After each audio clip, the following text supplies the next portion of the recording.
Bom dia, eu tenho uma palavra muito boa que quero estudar com você, é Romanos 12, versículo 13. Preste atenção nessa palavra. Comunicai com os santos nas suas necessidades, seguir a hospitalidade.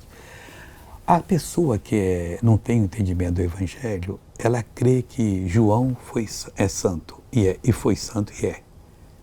Que Pedro foi santo. Eles podem ter alguma necessidade, eu vou orar e eles perguntar o que eu posso fazer. Não faz isso não. Os mortos não sabem de nada. Eles são santos que já morreram e estão no outro mundo. Os santos que falam aqui são aquelas pessoas que servem a Jesus e que às vezes têm necessidade de uma palavra de fé, de um ombro amigo para colocar aqui, ou de uma palavra para despertar. Para com isso. Isso aí não é de Deus, você tem que parar com esse negócio. Ou haver necessidade até de recursos financeiros para pagar o aluguel, teve um problema de doença na família e tal. Comunique com ele na necessidade e siga a hospitalidade, que é de Deus isso aí. Veja essa pessoa que foi abençoada.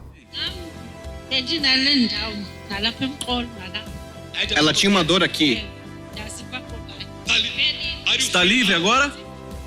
Sim, ela está livre. Vamos aplaudir a Deus. Vamos orar agora? Pai, em nome de Jesus, eu oro por essa pessoa. Eu abençoo essa pessoa. Eu digo, mal saia, em nome de Jesus. Amém.